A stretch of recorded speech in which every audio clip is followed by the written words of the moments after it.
Commentaire de saint Thomas d'Aquin sur l'évangile de Jean, chapitre 11, suite. Le Christ instruit Marthe. Jésus lui dit, « Ton frère ressuscitera. » Marthe lui dit, « Je sais qu'il ressuscitera à la résurrection au dernier jour. » Jésus lui dit, « Moi, je suis la résurrection et la vie. Celui qui croit en moi, même s'il meurt, vivra, et quiconque vit et croit en moi ne mourra jamais. Crois-tu cela ?» Elle lui dit, « Oui, Seigneur, moi j'ai cru que tu es le Christ, le Fils du Dieu vivant, qui est venu dans ce monde. » L'évangéliste montre ensuite le progrès de l'instruction de Marthe. Parce que jusqu'alors elle connaissait imparfaitement le Seigneur, en l'instruisant, l'a fait progresser vers des choses plus élevées.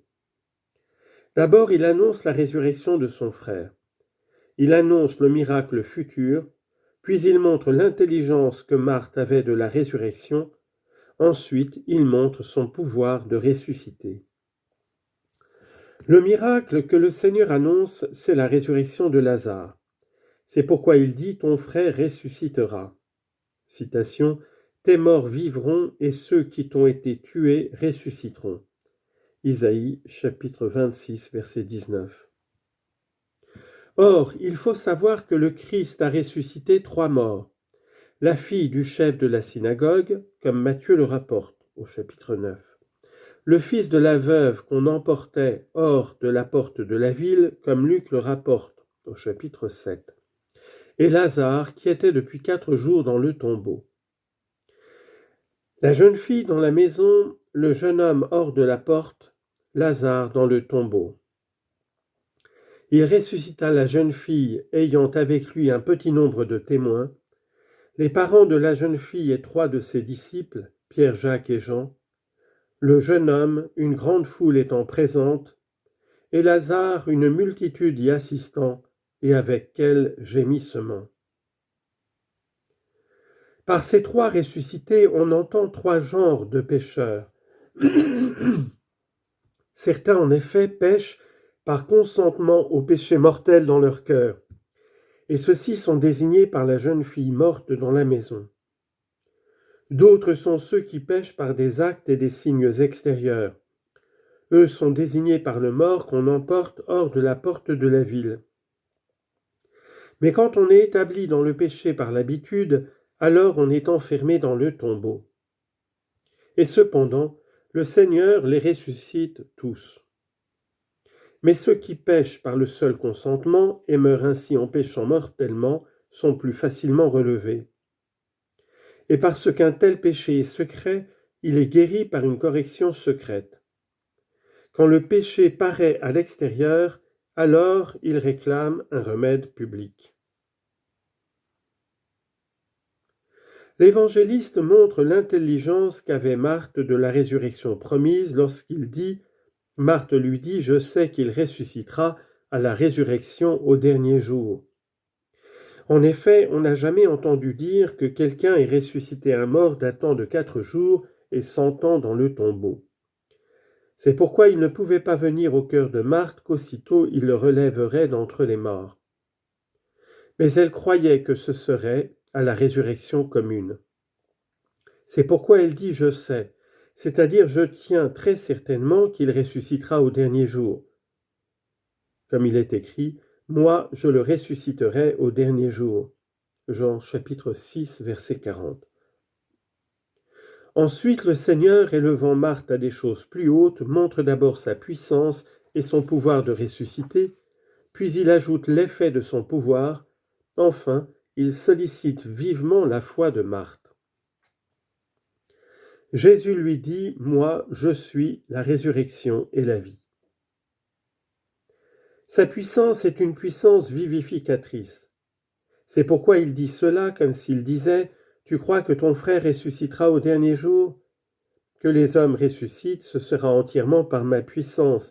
Et c'est pourquoi moi, par la puissance de ceux qui tous ressusciteront alors, je peux même relever ton frère à l'instant. » Mais il dit 2 choses, qu'il est la résurrection et qu'il est la vie. Certains parce qu'ils ont perdu la vie, et certains non parce qu'ils l'ont perdue, mais pour la conserver, alors qu'ils l'ont déjà. Ainsi il dit, moi je suis la résurrection, par laquelle ceux qui ont perdu la vie par la mort reviennent à la vie, et la vie par laquelle ceux qui sont vivants sont conservés. Il faut savoir que ce qu'il dit, moi je suis la résurrection, est une locution causale. C'est comme s'il disait, moi je suis cause de la résurrection. Cette manière de parler n'est habituellement employée que pour les réalités qui sont cause d'une autre réalité. Or le Christ est la cause tout entière de notre résurrection, autant des âmes que des corps, et c'est pourquoi ce qu'il dit, « Moi, je suis la résurrection », est une locution causale, comme s'il disait qu'il ressuscite dans leurs âmes et dans leur corps sera entièrement par moi. Citation, « Puisque par un homme est venue la mort, par un homme aussi la résurrection des morts. » 1 Corinthiens chapitre 15, verset 21. Et le fait même que je suis la résurrection est mien du fait même que je suis la vie. Jean 1, 4. Car il appartient à la vie de faire revenir certains à la vie, de même qu'il appartient au feu que quelque chose qui est éteint brûle à nouveau. Citation, « En lui était la vie, et la vie était la lumière des hommes. » Jean 1, 4. Celui qui croit en moi, même s'il meurt, vivra, et quiconque vit et croit en moi ne mourra jamais. Crois-tu cela? L'effet correspond à la puissance. D'abord, il parle de l'effet qui correspond à la première puissance, puis de l'effet qui correspond à la seconde. Ce qu'il avait dit d'abord de la puissance est que lui-même est la résurrection, et à cela correspond l'effet que lui-même vivifie les morts. Quant à cela, il dit, « Celui qui croit en moi, même s'il meurt, vivra. » La raison en est que moi, je suis cause de la résurrection, et quelqu'un obtient l'effet de cette cause en croyant en moi. C'est pourquoi il dit, « Celui qui croit en moi, même s'il meurt, vivra, car par le fait qu'il croit, il m'a en lui. » Citation, « Que le Christ habite en vos cœurs par la foi. » Éphésiens 3, 17. Celui qui m'a a la cause de la résurrection. Donc celui qui croit en moi vivra. Que quelques-uns ressuscitent par la foi, on le tient de ce qui est dit plus haut.